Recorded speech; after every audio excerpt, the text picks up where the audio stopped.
Es las 2 en Canarias. Última hora en COPE. Estar informado. Continúa la incertidumbre respecto al número total de migrantes llegados a Ceuta. Hay fuentes que elevan a casi 70.000 los que han regresado a Marruecos, cuando el ministro del Interior señala que han entrado entre 50.000 y 60.000 personas. Además, Fernando Grande Marlaska, en la misma línea que Pedro Sánchez, evita señalar a Marruecos. Pero evidentemente esa cooperación ha permitido revertir la situación en 24 horas. Debo decir, negativamente, Marruecos no es ninguna amenaza ni para Ceuta ni para el resto de España. Es un socio absolutamente fiable. En cambio, desde el Ejecutivo ponen el foco en Italia. Señalan al gobierno de Meloni por suspender durante un mes el acuerdo Schengen con España. Esa utilización partidista y egoísta, yo creo que Italia sabe que en materia migratoria colaboramos, cooperamos, pues le pediría más solidaridad, más responsabilidad y desde luego menos egoísmo. Ese egoísmo que ha manifestado, creo que más allá de la ignorancia. Por su parte, el rey ha mostrado su preocupación. Felipe VI señala que el Estado debe velar por la seguridad de Ceuta y Melilla y evitar que estos hechos vuelvan a repetirse. Desde Ceuta, además, el líder del Partido Popular, Alberto Núñez Feijóo, ha hablado directamente de ocupación. Lo que ha pasado aquí no es un incidente más, es una ocupación premeditada y sin precedentes de un territorio español. También estamos pendientes de los incendios. El que ha cobrado fuerza en las últimas horas es el de Casas de Millán, en Cáceres. Más de 800 personas han tenido que ser desalojadas por este fuego que sigue descontrolado y en nivel 1 de alerta. Además, han pasado 10 días desde que empezara el que ha sido el fuego más devastador de la historia de España desde que se tienen registros. El incendio de Burgohondo, en Ávila. Han sido más de 50.000 hectáreas calcinadas. El fuego ha mejorado, aunque siguen produciéndose reproducciones. Desde los servicios de emergencias alertan de que los nuevos focos pueden haber sido intencionados. José Francisco Hernández es el delegado de la Junta en Castilla y León. Un incendio cuyo origen es desconocido, pero que de manera indiciaria pudo ser provocado, además en 2 puntos. En esa misma comunidad, preocupación por el fuego de León, que avanza por una zona de difícil acceso. En el puesto de mando avanzado de Villafranca del Bierzo ha estado Sara Agesen. La ministra para la Transición Ecológica ha pedido mantener la máxima precaución para evitar más incendios y ha pedido alcanzar un pacto de Estado para la emergencia climática. Me gustaría hacer un llamamiento a la responsabilidad para evitar que esos bulos se difundan en las redes, que lo que provocan es desafección de la población, desinformación ante una emergencia y, por lo tanto, yo lo que pido es atender a la información rigurosa y, por supuesto, hacer caso a las autoridades, y espero que ese espíritu de colaboración constante se plasme también en un pacto de Estado frente a la emergencia climática. Respecto al incendio de la Sierra Oeste de Madrid, a pesar de algunas reproducciones, su tendencia también es positiva. Fueron 25.000 hectáreas las que calcinó el fuego y 11 municipios los que estuvieron evacuados. Y en mitad de esta situación ha llegado la última alerta de la EMET.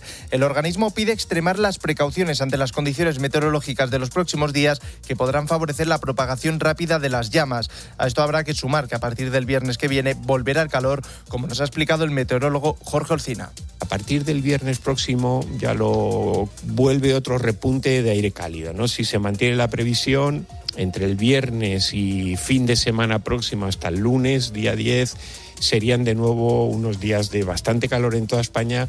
Con la fuerza de ABC. COPE. Estar informado. Y en los deportes, el Real Madrid abre su pretemporada con un empate ante la Fiorentina en Austria. Pablo Fernández. Un choque con protagonismo para la cantera y la firma de José Mourinho. Endrick y el canterano Ciria adelantaron a los blancos en una gran primera parte, pero el conjunto italiano logró igualar en la segunda mitad.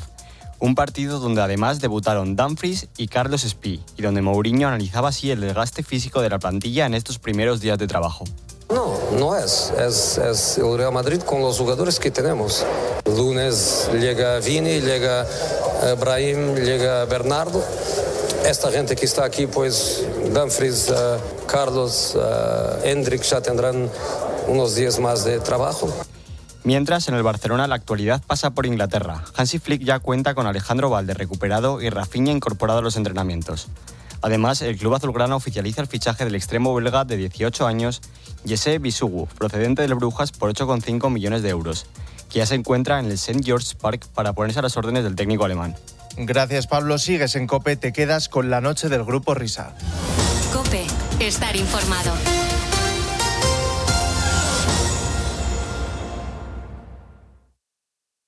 Escuchas La Noche. Con el Grupo Risa. COPE. Estar informado.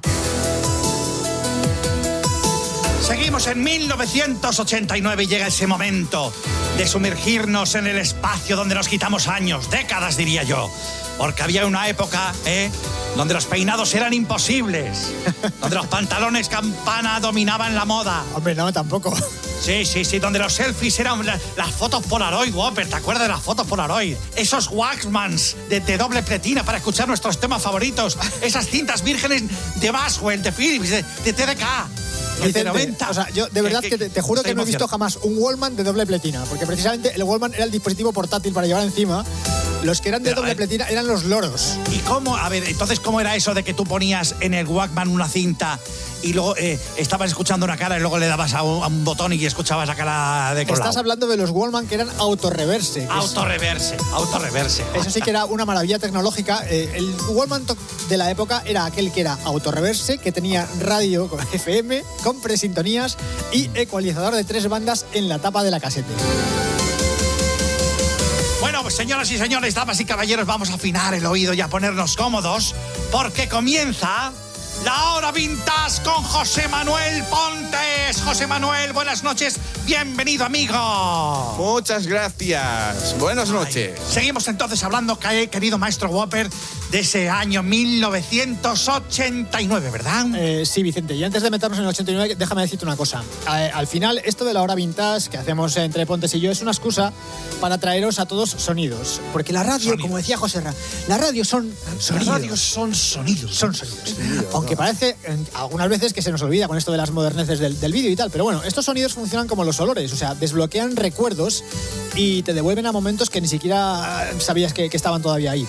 Entonces, en la selección de esta semana, del año 1989, va a haber un par de sonidos que cuando lleguemos a ellos os lo diré, que a mí particularmente me han despertado eso, lo de la pituitaria del recuerdo, porque es muy bonito de repente, después de más de 30 años, escuchar músicas que pertenecían a sintonías o a programas de televisión que creo que prácticamente desde entonces no la habíamos vuelto otra vez a escuchar. Y de eso va la sección de hoy, del año 1989, un repaso a lo que son los programas más vistos de la televisión en aquella época. Hay que recordar que todavía las privadas estaban empezando o no habían empezado en muchos sitios porque los repetidores no se pusieron a la vez en toda España. Empezó Antena 3 el 25 de diciembre y en pruebas. Y que solamente competía Televisión Española con las autonómicas también, donde había autonómicas, porque no estaban en todo el territorio nacional. Así que todavía sigue siendo una programación centrada eminentemente en Televisión Española 1 y Televisión Española 2, la 1 y la 2. Yo estoy seguro de que a David Miner le gusta mucho esta sintonía porque le recuerda a una persona muy especial para él. A Nuria Roca. Yo creo que muchos españoles nos enamoramos de Nuria Roca en Waku Waku. Esto escuchaban el viernes a las 8 de la noche, ¿no? 8 de la tarde, antes del informativo. Esto fue un programa de Chicho, ¿verdad? Efectivamente, nosotros localizamos a Nuria Roca, estaba trabajando en Valencia y dijimos, venga, rápidamente vamos a darle una oportunidad a esta chica tan mona, que es fantástica, que lo hacía tan bien. Vamos a darle un programa de animalitos y la verdad es que fue un exitazo. Sí, pero al principio, Chicho, la primera presentadora no fue Nuria, fue Consuelo García Berlanga. Consuelo Berlanga, así que la cogimos de Antena 3, estaba trabajando con Ives Herrero, con un montón de grandísimos compañeros y al final pues dijimos, vamos a dar una oportunidad a Nuria porque Consuelo tenía sus cosas que hacer. Sí, de todas formas, la primera idea de presentadora no fue tampoco Consuelo. La que tenía en mente Chicho era Laura Valenzuela, pero acabó por rechazar el ofrecimiento porque estaba trabajando a no saber dónde. ¿Dónde? En COPE. En la cadena COPE. ¿De dónde cogían los vídeos que ponían de animales para este programa? De YouTube. Era... ahora sí. Los cogían del programa original, que era japonés y que se emitía en la televisión pública japonesa de la NHK. Espérate, o sea, este programa no es original de Chicho, es un remake. No. Comprar derechos para aprovechar el éxito que ya tenían en Japón. Un programa absolutamente copiado, porque en España en aquel entonces pues, todos los productores lo copiaban, nadie hacía nada original porque tampoco había coco para hacer. A ver, es que Chicho, el 1, 2, 3 era completamente original tuyo, o sea, me sorprende un poco que cogiese su formato. Sí, bueno, en líneas generales, o sea, digamos que yo era el precursor de todos estos que luego empezaron las productoras, etcétera. Yo fui el precursor porque era el que más imaginación tenía para hacer programas. Lo que pasa es que digo, tampoco vamos a ser tontos y voy a copiar a alguno para no esforzarme tanto. Para no esforzarme tanto. Bueno. Dejamos el Waku Waku. Mira, este es uno de esos sonidos que os comentaba antes que cuando los vuelves otra vez a escuchar te transportan absolutamente a aquellos años. Para el que no lo haya reconocido, es la sintonía de El tiempo es oro, el programa concurso que estaba presentado por Constantino Romero y la azafata Janine. Correcto. Esta estaba buena, ¿no? La Janine. Enrique, buenas noches. Es que cuando me ponéis la muleta ya sabéis que yo entro aquí como si fuese un vitorino. Estoy viéndola aquí, la Janine. Estoy viendo que también Pontes, si no me equivoco, también estuvo en Siloseno Vengo esta mujer, la Janine Calvo. Sí. O sea, es un parto aprovechado esta mujer, una gran actriz. Además que justamente nació en Ginebra, en Suiza, en 1961. Ahí estamos, sí, señor. Bueno, estábamos hablando del tiempo solo, llevábamos más tiempo hablando de Janine que del programa. Este programa lo empezaron echando los domingos a última hora de la tarde y luego lo pasaron a los miércoles. ¿Por qué lo cambiaron a este horario tan extraño? Pues para aprovechar que tenía cierta fama. De hecho, el programa ya se emitía en la segunda cadena de televisión española. El primer paso a la primera cadena fue pasarlo a la tarde de los domingos y después se pasó a la noche de los miércoles. Para competir con el fútbol, ¿no? Sería, claro, los partidos Más o de Copa menos. Europa. Con la Champions. Sí. Vamos a pasar los miércoles, que cuando hay partido no trabaja Constantino.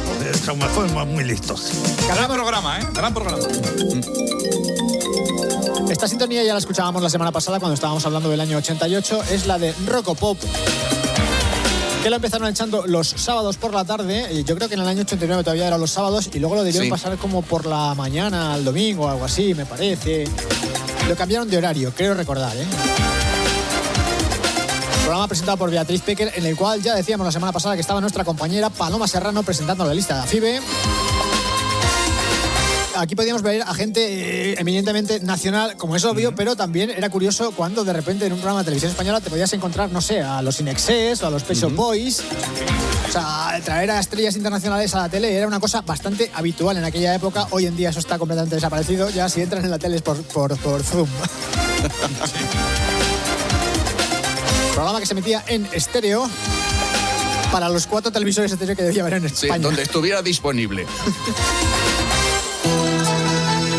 Esto no quiere decir que la sección haya acabado. Y ahora comienza. No, es que por fin, para cuadrar el círculo, estábamos utilizando la sintonía de MacGyver para abrir la sección, pero es que este año, efectivamente, MacGyver fue uno de los programas de televisión más vistos. Aunque no era el primer año que se emitía. No era el primero. MacGyver vino a ocupar en el año 1989 el hueco de los sábados por la tarde de otras grandes series, como por ejemplo V o El Equipo A, a las 7:30.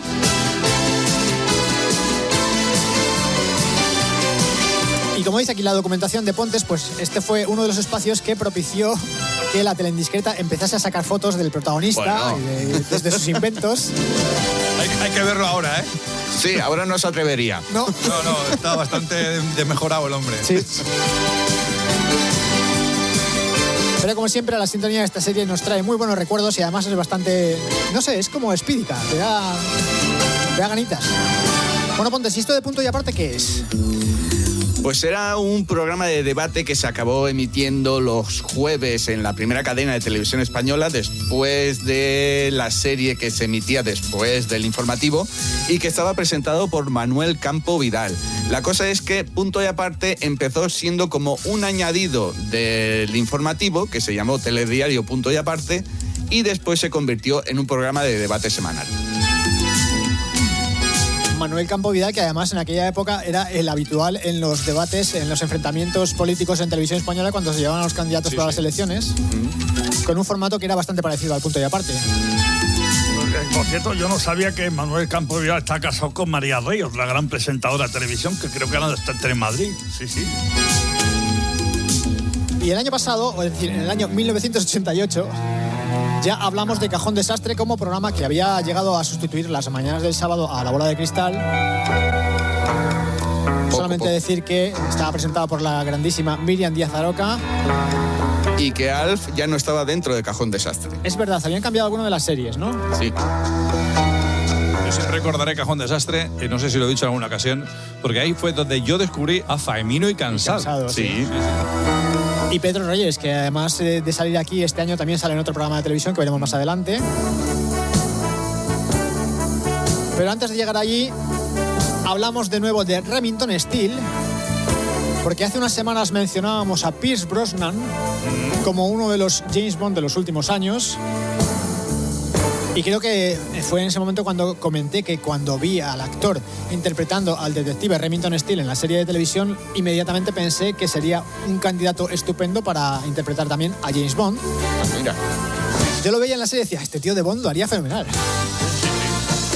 Para los que no se acuerden de Remington Steele, era una serie bastante curiosa porque partía de la premisa de una agencia de detectives en la cual pues, había una chavala que era la propietaria y la cabecilla de la agencia, a la cual por el hecho de ser mujer no la tomaban demasiado en serio los clientes y entonces decidió inventarse la aventura de un jefe que primero estaba siempre en un despacho y nunca se le veía, pero luego cuando hubo que personificarlo pues contrató a Remington Steele, que no era más que un señor que se hacía pasar por Remington Steele porque realmente no era detective, pero que al final y con el tiempo pues acabó adaptándose al rol lo suficiente como para pasar bien por un detective privado. La chica era Stephanie Zimbalist y la sintonía que estamos escuchando es de Henry Mancini, si no me equivoco. No te equivocas. El gran Mancini. ¿Cuándo echaban esto? Los sábados por aquí. Sábados después de Rocopop. La última vez que estuvimos hablando de esta serie se emitía a las 3:30 del lunes a viernes. O sea, como si fuese un culebrón, tipo... Sí, en el periodo en el que estábamos en el colegio. Oye, Pontes, tenemos ahora mismo la centralita colapsada de oyentes que están diciendo que antes hemos dicho que MacGyver se ponía en el año 89 en España, el sábado a las 7:30, y dices ahora que Remington Steele también es sábado a las 7:30. Sí. ¿Era multipantalla esto? No. El año es muy largo. Ahí está. El año es muy largo. Vale. Esto que escuchamos es la sintonía de cabecera de un programa que en aquella época se hizo bastante popular a nivel de la calle. Se llamaba Tribunal Popular. Claro, Tribunal Popular. Claro. Yo creo que lo que fue bastante innovador es el formato. No estábamos acostumbrados, pues eso, a traer los juicios al salón de nuestra casa y a que toda la familia se convirtiese de repente en fiscal y en abogado defensor de cada una de las partes de juicios que eran absolutamente inventados, que tenían más de teatrillo que otra cosa, pero nosotros nos lo creíamos bastante, ¿eh? De hecho, hubo gente que llamaba a Ricardo Fernández de U para que les defendiera en lo que era un juicio normal. De verdad, ¿no? Sí. No, por favor, señora, yo no puedo defenderla a usted porque yo me dedico a otra cosa. Aquí conocimos también a Javier Nart. Este programa originalmente empezó en TV3, ¿no? No, en Televisión Española, en Desconexión en Cataluña. Ah, o sea, era un programa solamente para el circuito local de Cataluña. Correcto.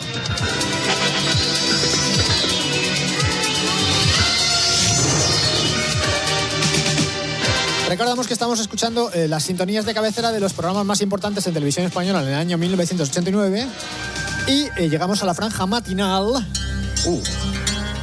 que había dejado Jesús Hermida con las mañanas de Televisión Española a Pepe Navarro, que era el presentador de este programa que estamos escuchando, que se llamaba El Día por Delante, muy propio. Sí. Y con una vagancia que lo hacía, madre mía. Se le notaba bastante entusiasmado, ¿eh? Sí. Buenos días a todos. Sí. Ahora la televisión y tenemos aquí la veneno.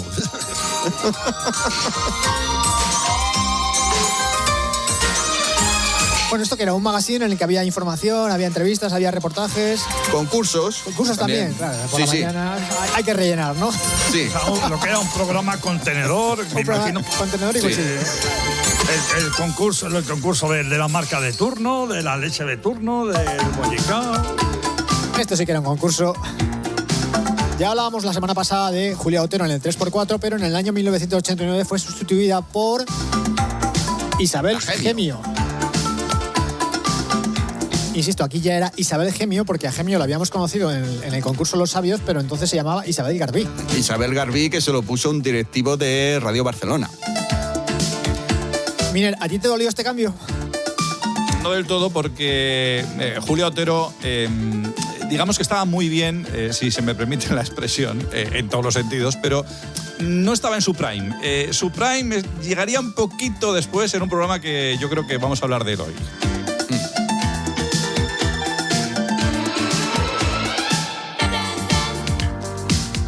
Bueno, antes cuando hablábamos de Remington Steel, decía Pontes que lo habían llegado a poner en el horario de los culebrones. Como también le pasó ese año a Falcon Crest, que aterrizaba en la parrilla de Televisión Española de lunes a viernes a las 3:30 de la tarde.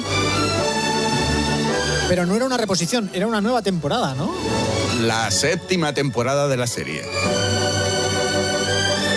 Y además me parece que pudimos verla porque se empezó a emitir después de que dejáramos el colegio a finales de junio. O sea, nosotros ya estábamos en periodo vacacional y si nos queríamos aquí empapar con lo de los viñedos, pues teníamos la oportunidad de verlo, bueno, no teníamos clase. Esta serie que llevamos mencionando cada vez más esta temporada, porque claro, como hemos hablado de series familiares y de las series de años anteriores, pues acaba saliendo. La gran novedad que tenía esta temporada, al menos aquí en España, era que todo el elenco de actores y actrices de doblaje se sustituyeron debido a una huelga que había en Madrid y Barcelona. ¿En aquella época ya éramos tan viejos con esto del doblaje o nos daba un poco igual? En este caso nos dio un poco igual. 7ª temporada, o sea, eso quiere decir más o menos que íbamos a la par que en Estados Unidos. En este caso sí, porque se emitió justamente cuando se acabó la 7ª. En España en aquella época eso era una auténtica novedad. Bueno, de la siguiente serie ya hablábamos la semana pasada, con sintonía de Mike Post, La Ley de los Ángeles, la serie de los abogados pijos. No sé si os habéis fijado, pero yo recuerdo de esta cabecera que el primer golpe de la sintonía coincidía con el cierre de un maletero de un coche, cosa que yo no entendía con el argumento, pero quedaba muy bien. Y si lo escucháis, además suena eso, os lo voy a poner. Ahí está. Ahí está. Es tal cual, ¿eh? La seguían echando los jueves por la noche, que para mí siempre será en aquella época el horario de Luz de Luna.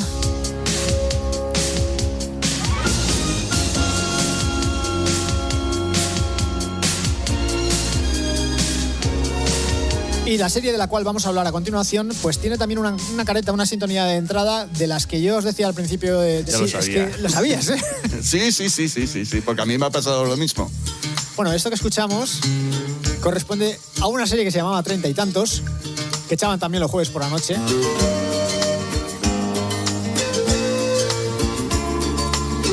Yo tengo que reconocer que la serie no me enganchó especialmente, pero la música sí. Sí, la música sí. Yo la música es... Cuando vi lo de 30 y tantos, automáticamente en la cabeza me salieron el sonido este de flautita que escuchamos. Pues yo te tengo que decir que cuando vi lo de 30 y tantos, lo primero que pensé fue la canción de Tonchu. Pero sí que es cierto que en cuanto le di al play a esto, automáticamente me trasladé a ese año. O sea, es...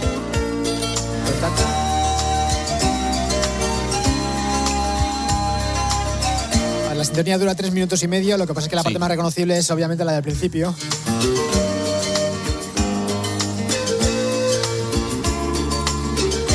Además la serie tenía una premisa muy simple, ¿no? Eran como 3 grupos de amigos, de matrimonios, de parejas y ya está. 3 matrimonios que rondaban entre los 30 y 40 años, por eso 30 y tantos.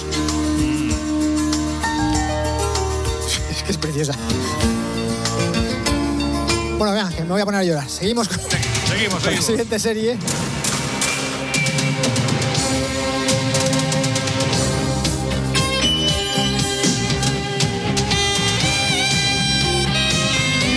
Fortuna. Mola, ¿eh? Sí. A ver, yo aquí tengo un poco de lío porque pensaba que Spencer, que es la sintonía que estamos escuchando, lo habían echado en su momento en las autonómicas, pero según pone aquí, esto salió en Televisión Española. No, salió en Televisión Española. ¿Puede ser que yo lo esté confundiendo con Magnum? Puede ser, sí. A ver, es que un poco eran parecidos. O sea, Magnum era detective privado, tenía un cochazo y estaba en Miami, y Spencer era detective privado, tenía un cochazo y ya no me acuerdo de nada más. Bueno, sí, que estaba en Boston. Lo que pasa es que este era menos divertido que Magnum. Magnum tenía una vis más humorística y este era un poco más rudo. De hecho, era exboxeador reconvertido, lo cual ya definía un poco el tono con el que trataba a los criminales.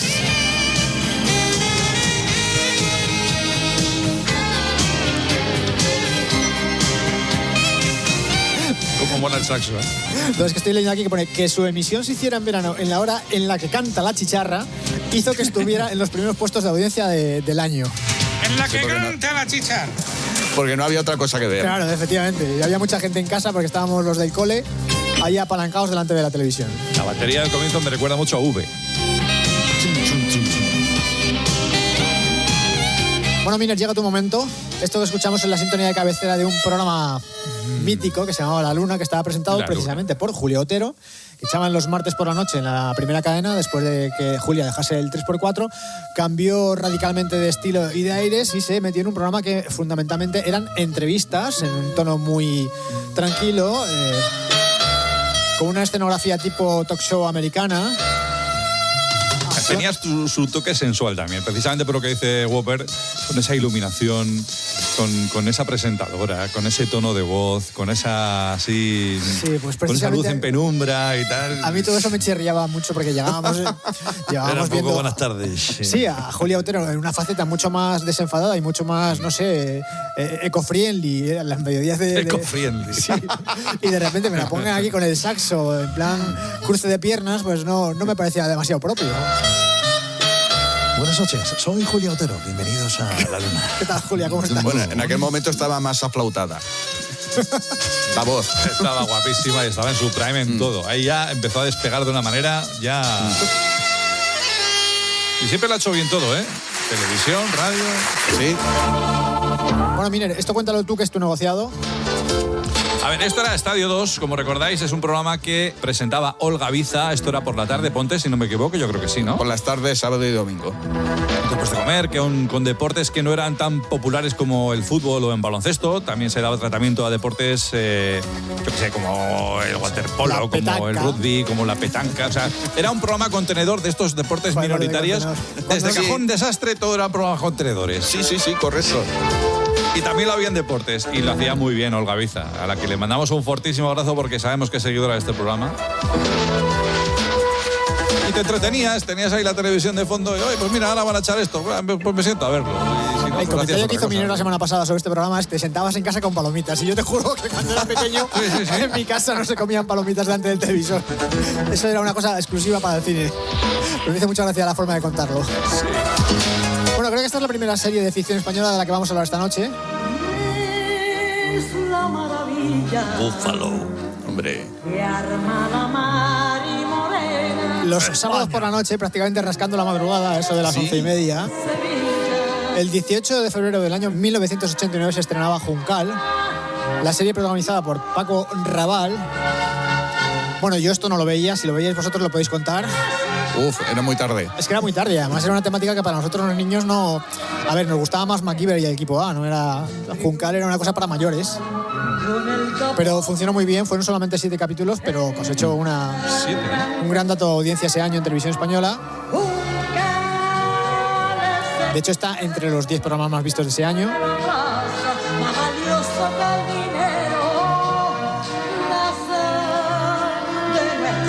Pero nosotros éramos más de otro tipo de cosas. Otra sintonía que... Madre mía, mítica, cuando lo he escuchado, mitiquísima. Sí. Es la música de cabecera de un programa que se llamaba Pero esto qué es, que echaban los viernes a las 10:30 en la primera cadena. Era un programa de variedades. Sí, que la crítica decía, ¿pero esto qué es?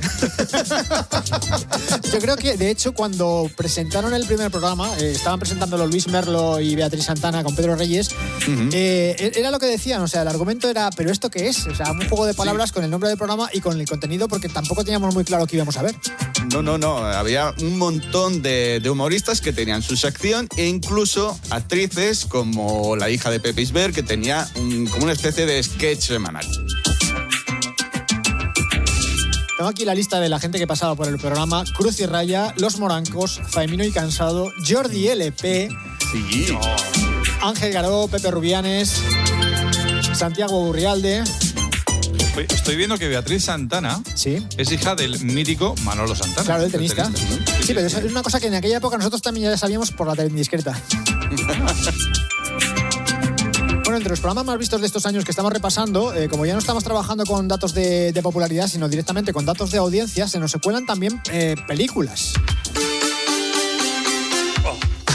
Es el caso de esta, Es difícil de reconocer, pero esta sintonía pertenece a la banda sonora de la película De pelo en pecho, que es una traducción bastante libre de Teen Wolf. Sí. Una grandísima banda sonora. Y una grandísima película. Película protagonizada por Michael J. Fox, pues en la cual cuentan las aventuras de un chaval que es adolescente y que tiene un pequeño problemilla capilar porque de repente se convierte en hombre lobo. Con mucha naturalidad. O sea, no era un hombre lobo que solamente pudiese salir por la noche o que perdiese completamente la conciencia, sino que cambiaba su aspecto corporal y adquiría una serie de capacidades físicas que le permitían jugar al baloncesto mejor que nadie y cosas así, pero la gente ahí encantada de tenerle en el equipo. Pues esto se estrenó un viernes por la noche y fue un bombazo que superó los 14 millones de espectadores, que para una cosa en televisión española en aquella época ya era potente. Cuando se metía en el baño, porque antes de meterse en el baño ya veía que empezaba a asomarse ahí un vello extraño por todo el cuerpo y dice, me meto en el baño que ya me crezca todo el golpe y luego salgo. Y las uñas, ahí, uff. Ay, sí.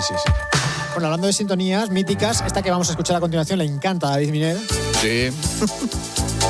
A ver, nosotros somos súper fans en general de todo lo que hacía Antón García Abril en aquella época en televisión. Muy fans. Y para el cine. Pero esta sintonía, que pertenece a la serie Brigada Central, protagonizada por Imanol Arias y Asunta Serna, también salía José Coronado, es, yo creo que lo podemos decir sin ambajes, es de lo peorcito que hemos escuchado en televisión. Insisto, somos muy admiradores de la obra de Antón García Abril, pero particularmente esto nos parece muy chirriante y os tengo que contar una anécdota muy particular y lo siento mucho porque es una cosa bastante de régimen interno, pero me apetece contarlo. Yo en aquella época estaba estudiando en el Conservatorio de Música de Madrid y os juro que había comentarios al respecto de esta sintonía en los pasillos, en plan de, ¿habéis escuchado lo de Brigada Central? Qué cosa más lamentable. Qué cosa más lamentable, ¿no? Es cierto, y no lo digo desde un punto de vista pijo como estudiantes de música que éramos entonces, sino desde la naturalidad de que estábamos hablando de Mecano y lo siguiente que hacíamos era comentar esta sintonía como lamentabilísima. Esto a mí me da la sensación de que se ponía el hombre a grabar y venga, voy a calentar las manos. Y entonces, tocaba esto y venga, esto para el primero que me...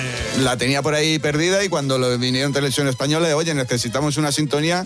¿Para cuándo? Para antes de ayer. Pues toma esta.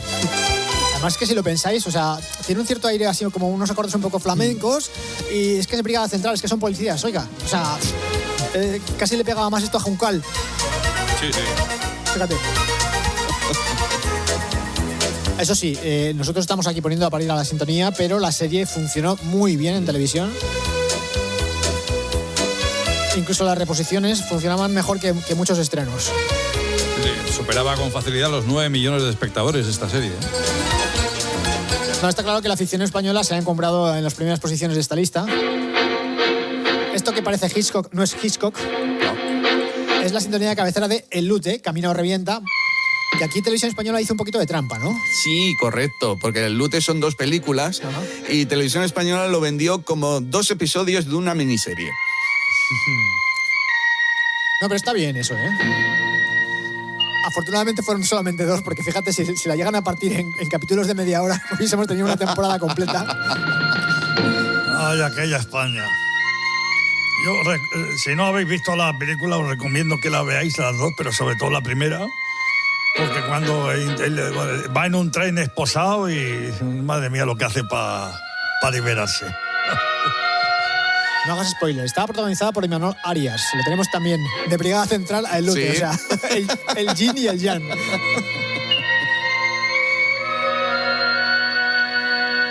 Bueno, pues El Lute está en la tercera posición de los programas más vistos en televisión española en el año 89, porque en segunda posición está esto.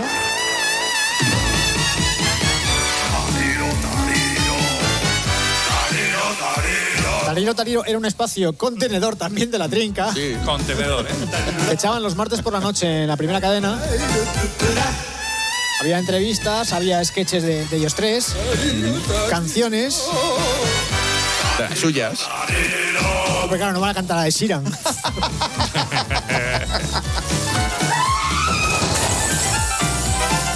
Bueno, pues este programa que se estrenaba en el año 88, en el año 89 estaba en el segundo más visto de televisión española. Estaba bastante alto en esta lista. La verdad es que llegó bastante a nivel de la calle. Quiero decir, era normal reproducir algunos de los sketches que habíamos visto en la noche anterior en el colegio, o por lo menos hacer referencia a ellos. Sobre todo aquellos que tenían un contenido un poquito más, como decía Pontes la semana pasada, picantón. La troglodita, sí. Esto, Pilar Miró y la nueva televisión que había llegado a España. Sí. Que se esforzaban mucho en poner nombres originales. No, pero el Tarío tiene una cualidad importante y es que es muy sugerente y muy explícito al mismo tiempo. Correcto, sí. Tenían pensado de ponerle en el título del programa Tutti Frutti, pero Tutti Frutti ya estaba cogido. Estaba cogido, ¿no? Y como no podía ser de otra forma, en primera posición de esta lista estaba El precio justo. Y a continuación vamos a ver el fabuloso escaparate, donde se encuentra este Seat Panda, que se caracteriza por su diseño compacto con una longitud de 3,38 metros, anchura de 1,46 metros y una altura de 1,45. Sus características mecánicas varían según la versión, pero fíjense qué maravilla de unidad.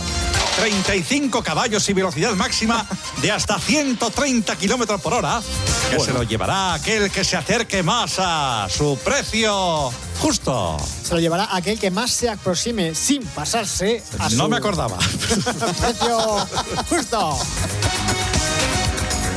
Bueno, este programa Carrocería monocasco autoportante. decía, carrocería monocasco autoportante tipo break con 2 puertas más portón trasero. Me encantaba cómo finalizaba las frases, con portón trasero. Motor trasero longitudinal. Longitudinal. Bueno, el hito del precio justo... aparte de ser el programa más visto, fue uno de los más rentables para la televisión española porque gracias a los patrocinios de las marcas pues se llevaba un perraje en cada una de sus ediciones. Como que se llevó 20.000 millones de pesetas en materia de ingresos. ¿Cómo que? ¿Perdón? Ah, ¿20.000 millones o 20 millones? No, 20.000 millones en materia de ingresos. No puede ser 20.000 millones, ¿en serio? Yo lo había encontrado por ahí. Pues es que lo de 20.000 millones me parece una auténtica exageración. Eso no lo cobraba Una burrada, ni es una García. burrada, es una burrada. Bueno, pues ahí está, en el número 1 del repaso de los programas más populares, más vistos de aquel año 1989, El precio justo. Y con él terminamos.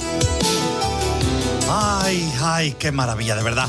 ¿Cómo nos hemos aplicado esta crema, me dice Fernandito, el gran Fernando Echeverría, esta crema antiarrugas de la radio, recordando aquel 1986 en España, esos programas, esas películas. 89. ¿Qué he dicho? 86. Ah, perdón, 1989 en España. ¿Cómo pasa el tiempo? Y qué felices éramos, ¿eh? En aquella época en la que tocaba el gordo de Navidad y te comprabas un piso y 2 coches. Y ahora solo tienes para la entrada del piso. qué cosa mala. O ni eso. Así cambiamos esto ya, ¿eh?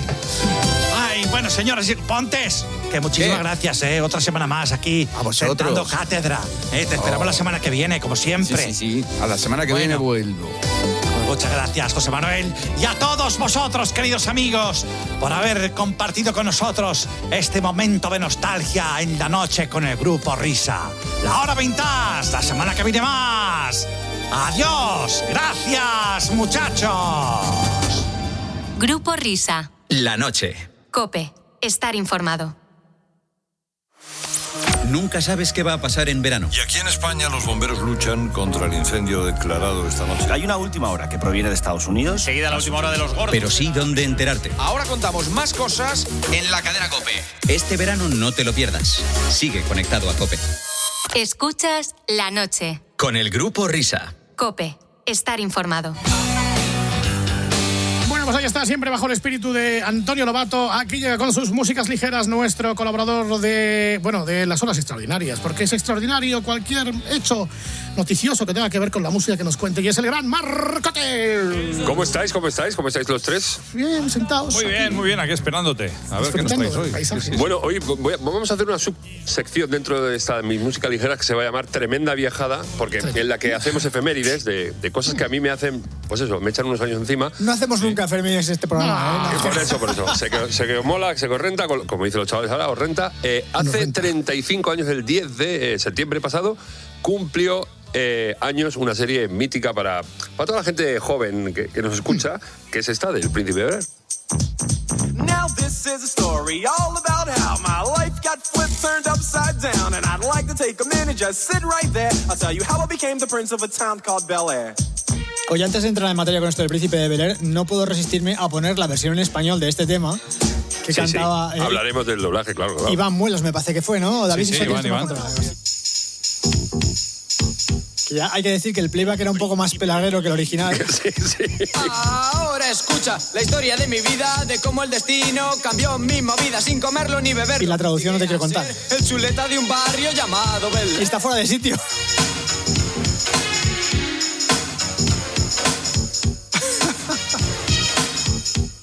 Bueno, la versión original de esta sintonía, que se ha hecho hiper famosa, hiper conocida y que forma parte del imaginario de toda la gente joven que nos escucha. Bueno, joven, ya no tan joven, porque si la serie tenía 35 años, pues imagínate, pues la gente tendrá un carromato de años. Bueno, el caso es que está cantada por el propio Will Smith y luego se hizo una versión como más larga, porque al principio de las series, pues la intro, era como más larga y la recortaron porque, claro, duraba casi más la sintonía que la propia serie. Pero espérate, ¿eso qué quiere decir? ¿Que al principio la intro era de 3 minutos, o sea, era una canción y la hicieron intro, o que hicieron una intro y luego, como la intro funcionaba, hicieron una canción más larga? Había una estrofa más en la que cuenta cómo hace la maleta y cómo viaja en avión y no sé qué. Es un par de estrofas más. Eso era, quieras que no, 1 minuto más de sintonía, y claro, una sintonía de 2 minutos pues era muy larga para la serie. Y como muy bien ha dicho el Whopper, la versión original, doblada, era la de Iván Muelas, que es el que puso la voz original a Will Smith. Bueno, y ha hecho carrera. Yo creo que ha doblado todo lo posible en cuanto a series. Sí, un grandísimo actor de doblaje. Un día tendríamos que traerlo al programa. Es un cachondo, ¿eh? ¿Lo conoces tú? Sí, bueno, es un cachondo porque le veo los vídeos que cuelgan en internet y todas las cosas. ¿Tienes el teléfono? No te preocupes. Claro, Príncipe de Bel-Air. Ahí está La historia de mi vida. La historia del Príncipe de Bel-Air es una historia que está basada en hechos reales. Está inspirado en Benny Medina, que era un productor musical que a pesar de que no creció en Filadelfia, tuvo una infancia pues problemática, incluso vendía un poco de droguita y tal, y pasó por varias casas de acogida. Y un productor de televisión lo vio un poquito y, bueno, Berry Gordy, ¿os acordáis de Berry Gordy, la de Matt Town? Pues el hijo de Gordy, que también era amigo de Medina, pues como que lo adoptaron en su casa para sacarle de esos líos que tiene. Incluso se hizo muy amigo del hijo de Berry Gordy y de ahí se inspiró en esa historia de que Will Smith tiene problemas en Filadelfia y viaja a Los Ángeles con sus tíos y le sacan un poco del rollo y le acogen como un hijo más y todo eso. Se dio media vuelta y me trató como un bebé. Me dio la maleta y el billete de avión. Y pensaron en Will Smith. Will Smith tenía yo a su grupito con Jazz, con Jesse Jazz, que se llamaba DJ Jazzy Jeff and the Fresh Prince. Y hacían DJ cosas como esta. Jeff, sí, tampoco le ha ido mal, ¿eh? Este era el Summertime. O sea que el Summertime es anterior a la serie todavía. Sí, ellos ya tenían su proyecto musical que discurrió los primeros años muy en paralelo a la serie, porque ya Will Smith a la segunda temporada, tercera incluso, ya se hizo la mega estrella y ya hizo carrera en solitario. Here it is, a groove slightly transformed. Just a bit of a break from the norm. To be a little bit out of control. It's cool to dance, but what about... O sea, empiezas con DJ Jazz and the Fresh Prince y acabas cantando con Bisbal.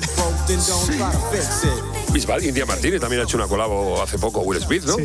Incluso se rumoreaba que se hablaban un poquito, ¿no? ¿Y cómo llama un verde hormiguero y no ha venido todavía? Will Smith, es que algo ha pasado. Saludos, hormiguero. Ya te digo, tuvieron muy poquitos discos, acabaron en el año 91. Luego, yo creo que colaboró, DJ Jesse Jeff colaboró en el primer disco solitario de Will Smith, que creo que se llama Code Red o algo así, que ahí hizo la de Boom Shakes. Yo creo que estaba ahí, pero no eran pareja, yo creo que era de Will Smith el disco solo. Otro de los culpables de que se creara esta serie, que ya te digo, ha causado mella en toda una generación, fue Quincy Jones. Bueno, yo creo que la Motown e incluso Quincy Jones, fuera de la Motown, metía mano en todo lo que podía, ya sea películas, televisión. Hablamos la semana pasada o hace 2 del Último Dragón, que era una película de los 80 que funcionó bastante bien. Era productor de todo, tenía buen gusto para todo y todo lo que tocaba lo convertía en oro. Bueno, a mí en aquella época la verdad es que me llamaba bastante la atención ver en los créditos de la serie a Quincy Jones, cuando se veía que era un tío que evidentemente venía del mundo de la música, apareciese en los créditos de una serie de televisión. Oye, Bobby, y qué buenos eran los dos, Quincy Jones. Los dos buenísimos. Sí, buenísimos. Sí, muy bueno. Y yo creo que Quincy Jones era el más productor ejecutivo, ¿no? Que ponía pasta, no ponía mucho decisión. Lo que se rumorea es que en la cabecera que hemos puesto antes, el taxista que sale es Quincy Jones, y no es Quincy Jones. El que tenga una foto de Quincy Jones, que Dios en paz descanse a mano, puede comprobar si ve el vídeo de la cabecera en que el taxista tiene pinta como más chicano, más no sé qué, y el Quincy Jones es un señor mayor. Bueno, a lo mejor en aquella época no era tan mayor, cuidado. No, pero que no. Tú ponte la cabecera, la gente que esté en casa, o bueno, en el coche no, pero que esté en casa, que se ponga a YouTube, que vea la cabecera, comprobará que no es Quincy Jones. Bueno, el Príncipe de Bel-Air, una de las cosas que se ha caracterizado de la serie, aparte por el jolgorio que tenía, el cachondeo y el doblaje, que hablaremos ahora, es por los cameos que había. Allí ha pasado gente como el propio B.B. King. De hecho, B.B. King hacía un cameo en la temporada 4 y llegó hasta la 6, como las canciones suyas en directo que duran como 14 minutos. Sí. No, en serio, me parece que salió en la temporada 6. Salía así en una de las últimas temporadas, porque el Príncipe de Bel-Air iba a acabar en la 4ª temporada, iba a hacer 4 temporadas. De hecho, el episodio final de esa temporada es que Will Smith vuelve a Filadelfia con su madre a vivir, y hubo tal abrase de gente escribiendo, llamando a los estudios, a la NBC, diciendo que por qué no seguía, que se inventaron un remedio para que la serie durara 5ª y 6ª temporada, y la 6ª creo que es donde sale B.B. King haciendo de músico de jazz en un club. Lo que ha pasado aquí, mira, nosotros llevamos a la 4ª temporada que llegamos a este programa y ya vamos a acabar, y por los oyentes llevamos 11. Let's go. Mira, estoy viendo que B.B. King actuó en la temporada 4, hace de músico. De músico de jazz. Y luego creo, es que esta serie se caracteriza porque el récord no lo trabajan muy bien, ya lo veremos luego lo que pasó con Tia Viv. Y entonces hay varios personajes que salen en distintas temporadas cumpliendo distintos roles y distintos papeles. Pero bueno, eso lo veremos más adelante. ¿Quién más sale de cameo en la serie? Pues sale Queen Latifah. Esta no tengo ni idea de quién es. Sí, hombre, sí, le pones cara enseguida. Ha hecho carrera también como actriz, de hecho tiene un Oscar a Mejor Actriz de Reparto. Y en Estados Unidos, a nivel rapera, es como la reina del rap, es muy jefa allí, pero aquí en España no llegó a las listas y a los programas y a la radio. Grammy no tiene que tener unos cuantos ya, ¿no? Grammy tiene unos cuantos, ya te digo, un Oscar también. Y aquí pasa lo que comentabas tú antes, porque llegó a interpretar 2 papeles distintos en la serie. En el primero hizo uno de amiga de Hillary y luego apareció como estrella del pop. Sí, en uno de ellos, en el de amiga de Hillary, incluso creo que se lía un poco con Will Smith. Eso es otra cosa que iba a decir. Will Smith a lo largo de la serie ha tenido muchas novias. ¿Sí? De hecho, en un episodio creo que hace de novia suya la que luego fue mujer suya, ¿no? ¿Cómo se llama esta? La del bofetón, la que causó el bofetón en la gala de los Oscars, no me acuerdo cómo se llama. Jada Pinkett. Esa, Jada Pinkett, esa fue. Pues esta salía de novia suya, que luego fue mujer, luego se casó con él, luego propició un bofetón ahí en la gala de los Oscars y todo esto. Pero luego ha habido muchas más artistas que han hecho de novia. Me acuerdo de Robin Givens, también hacía de novia de Will Smith. La modelo esta, ¿cómo se llama? Tyra Banks, ¿os acordáis de Tyra Banks? Sí, bueno. Mira cómo la vi como enseguida, ¿eh? Sí, muy guapa. Y decías antes que la Queen Latifah esta también hizo de novia suya en un momento dado. Era como Queen Latifah tiene una envergadura así como muy grande, y siempre se han puesto como temas sociales en la serie, y era como le hacían bullying porque era así muy gordita y tal, y entonces Will Smith la coge, se hace su amiga y tiene un flirteo y tal. Bueno, está muy bien. Estoy viendo los cameos y son interminables, de todos los pelajes, de todos los... Hablábamos de las novias, y en uno de los primeros episodios, de padre de una de las novias hace Richard Roundtree, que era el que hacía de Shaft en la serie, pero es que más allá, Isaac Hayes es el que al final de la serie casa a Will Smith. El papel de cura lo iba a hacer José Luis López Vázquez, pero no llegó. He de advertiros que esta canción tarda como unos cuantos minutos en romper. Entra bastante, o sea, por eso hablar encima, ¿no? Sí, por eso estaba dejándola, digo, a ver cuánto tarda en No, es que es toda la canción hasta que rompe. Porque es toda la canción hasta que rompe. Una de las novias que tiene Will Smith fructifica y en la 5ª temporada se casa con ella, y el que oficia la ceremonia es Isaac Hayes, que interpreta a un ministro, porque ahí supongo que usarán otra religión que no tiene curas, tiene ministros. Eso es lo que pone aquí, yo estoy leyendo. Luego la propiedad que no se me eche encima. No, tranquilo, simplemente es información. Muy bien, Marcos, adelante, chicos, muy bien. Isaac Hayes, que es uno de los popes del soul, muy icónico el look que lleva con gafas de sol, calvorota, que también hizo cameos, no sé si os acordáis, en otra serie, en el Equipo A, ¿os acordáis? No, que salía... No recuerdo este cameo. Casi mejor pasar a la siguiente porque si no... Sí, no. No, pero que tiene que romper en algún momento. Podemos decir que también salió Donald Trump. Donald Trump, el que es presidente de los Estados Unidos, hizo un cameo allí porque los Banks, que es la familia de los tíos de Will Smith, lo acogen, ricos, tenían son pasta. muy ricos, pero hay una cosa que he leído por ahí que no eran tan ricos como porque un buen abogado, que el tío Phil es abogado, un buen abogado en Los Ángeles no cobra tanto dinero como para mantener la mansión y los lujos que suponía vivir ahí en Beverly Hills. Entonces, la gente en internet que es muy pujera ha dicho, vamos a calcular cuánto gana el mejor abogado de Los Ángeles y vamos a ver cuánto cuesta esta mansión, y han visto que era insostenible. La gente es que los trolls de internet son muy así, Sí, efectivamente, Donald Trump aparecía en la serie, sí, además con intención de comprarle la casa a Philip Banks. Eso es, porque su vecino le molaba mucho y quería vivir en ella. Solo ha tardado 3 minutos en romper. Sí. Es un temazo ese tema, Bueno, estoy viendo más cameos, gente que a lo mejor la gente no conoce mucho, pero en los 90 pegó mucho un rapero que se llama Heavy D and the Boys. No pegaría, pero esta canción aquí sonó bastante, Sí. Now That We Found Love, que, en realidad era una canción que era de Third Wall, me parece que era. Sí, pero es un tema que aquí pasó como un One Hit Wonder y en Estados Unidos Heavy D hizo con mucha más carrera.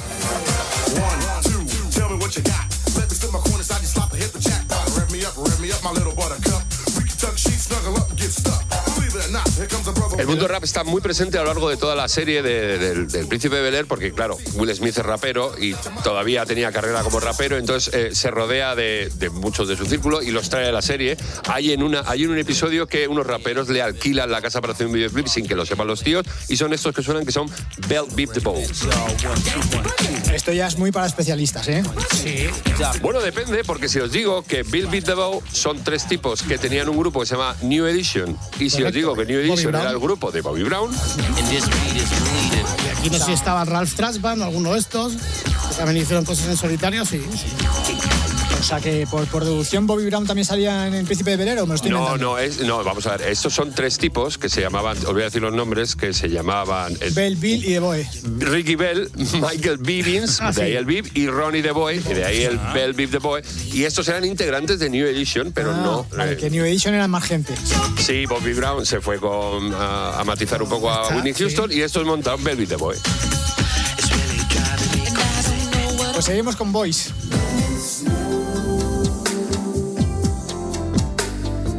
En este caso, Boyz II Men. Los Boyz II Men. Hemos puesto un villancico, ya sabéis, estamos fuera de temporada, quedan 3 o 4 meses, pero a mí me gusta hacer estas cosas. Lo que pasa que Boyz II Men salen en El Príncipe de Bel-Air haciendo un cameo como ellos mismos, porque creo que hay una misa en Navidad y el primo Nicky, que es el hijo pequeño el sobrino pequeño de Will Smith, pues va a actuar y va a cantar, y a él le gustan mucho los Boyz II Men. Entonces Will Smith intenta contratar a los Boyz II Men para que vayan a cantar en la misa, en la ceremonia esta, se cuelan en el estudio, y cantan esta canción.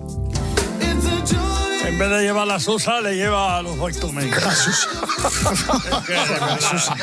¿Cómo son estos americanos? Hombre, es una misa, pues Barren pa' casa. Boyz II Men, un coro vocal que... No me digas que no encaja Susa en una misa.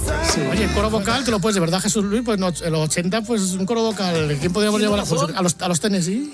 A los Tennessee, al Divo. Al Divo, Bueno, hablábamos del raccord antes. El raccord son los errores que hay en el rodaje, los despistes que tienen. A lo mejor sale en una película de romanos un tío con un reloj, o se ve un avión por detrás, que eso pasa en Troya, por ejemplo. Y aquí el raccord no estaba muy bien trabajado porque hay un final de temporada en el que la que hacía de tía Viv, la original, Tarifa creo incluso con Will Smith, se pelean y dice que no va a volver a la serie. ¿Cómo resuelven esto? Ni corto ni proceso, cogen a otra actriz que ni siquiera se parece, Sí. y a la temporada siguiente hace de tía Viv y nadie dice nada. No pasa nada. No pasa nada, pero sí pasa, porque de vez en cuando se rompen la cuarta pared y Will Smith hace algunas referencias y se queda mirando a cámara como diciendo que le han cambiado a la tía. Eso es. Y eso pasa, como hemos dicho antes, con diferentes actores, con diferentes personajes, incluso con diferentes cameos, como los que hace Branford Marsalis. There's a moon over Bourbon Street tonight. I see faces. ¿Y por qué cuando dices Branford Marsalis sale Sting? O sea, sabía que te ibas a tirar al cuello como un Doberman. Porque en este tema, Branford Marsalis es un saxofonista hiper famoso en Estados Unidos, un músico de sesión de jazz increíble. Y en este tema de Sting, que me gusta más que comer con los dedos, Moon Over Bourbon Street, el saxo corre a cargo de Branford Marsalis. Aquí está el saxo. Sonará. Ahora sí. El caso es que Branford Marsalis, hablábamos de esto, de los errores de Ragor, sale en 2 episodios distintos, en 2 temporadas. En una hace, no de sí mismo, pero como un saxofonista de jazz, y en otro hace un personaje de un mecánico. Entonces dices, ¿esto por qué? Nunca les importó mucho, Nunca les importó mucho porque, ya te digo, era una serie que se dedicaba mucho a la juerga y a la jugana, y ese espíritu lo cogieron también los dobladores, los que doblaban, que hicieron un doblaje como muy particular, como el patio de su casa, haciendo chistes muy de aquí, Will Smith con voz de chiquito, hablando del Betis, hablando de cosas muy de aquí, que fue un poco discutido en su momento. Pero fíjate si funcionó tan bien y la gente se lo quedó como muy dentro, que las reposiciones que han hecho en diferentes plataformas, porque El Príncipe de Bel-Air, aparte de que se emitió hasta la saciedad en las tardes de Antena 3, se le dio la vuelta a la serie varias veces, ha salido en plataformas y han mantenido ese doblaje en el que se hace, ya te digo, referencia a chiquito y a chistes muy españoles.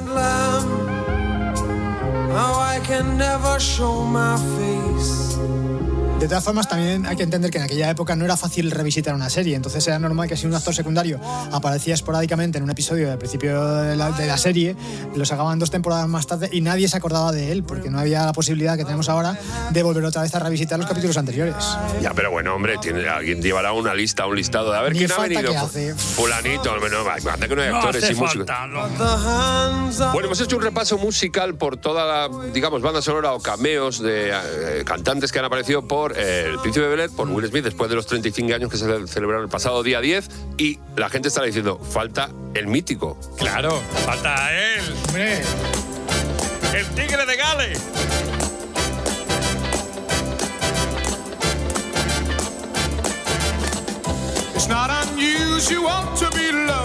El tigre de Dallas, como muy bien he dicho, Tom Jones, que por cierto sigue en activo con 80 y pico años, sigue dando golazos increíbles. Sí, estuvo en el Botánico el año pasado y creo que fue brutal y ha estado de gira por España. Tom Jones, que hace como de ángel de la guarda de Carlton en uno de los episodios, porque está como muy harto de que Will Smith tenga todo el protagonismo y tal, y entonces hacen un poco de revisitación de qué bello es vivir, de qué hubiera sido la vida si no hubiera estado con nosotros. Entonces, el ángel de la guarda que le lleva por estos pasajes es Tom Jones, que es uno de los ídolos musicales del personaje de Carlton Max, que por cierto, algún ejecutivo en un principio lo echó de la serie. Alfonso Ribeiro, que iba a hacer del primo de Will, Carlton Max, dijo al principio que no valía y lo iban a echar, pero otro ejecutivo dijo, cállate un momento, y fíjate, el personaje de Carlton Banks, Alfonso Ribeiro, ha hecho carrera gracias a él.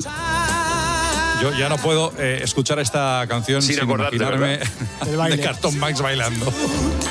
Yo me acuerdo en un late night de esto, yo no sé si es británico o americano, en el que iba Will Smith de invitado y llevaron exclusivamente a Carlton Banks para que hiciera el baile con él. Y luego llevaron a Jazz también para que pinchara unos temas y no sé qué. O sea, uno de José Luis Moreno. Entre amigos. Entre amigos. Bueno, pues es muy difícil que si tenéis mi edad, que yo voy a cumplir 49 el mes que viene, es muy difícil que no se haya pegado una viejada esto tremenda, porque claro, Viejada, sí. La viejada, claro, porque yo pienso que esto lo escuché ayer, lo hablamos la semana pasada, esto a mí me pone unos años encima que me joroba vivo. Pero ayer, ¿eh? Claro. Sí. Como lo siguen reponiendo y como lo siguen viendo, pues tú lo tienes como siempre muy presente, ¿no? De hecho, me ha pasado que has venido y están escuchando como la semana pasada. O sea, sí, pues puede ser. El mismo, un déjà vu. Bueno, esta mañana entonces actuamos ahí en fin de semana, Cope, ¿no? Mañana haremos algo con Cristina, sí, haremos alguna cosica. La Beschlechting. Correcto. Marco, te seguiremos con tus músicas ligeras, extraordinarias la semana que viene. Que lo pases bien. Que os quiero mucho. Igual.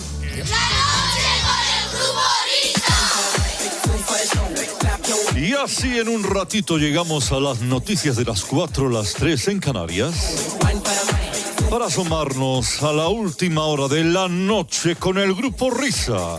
Un momento.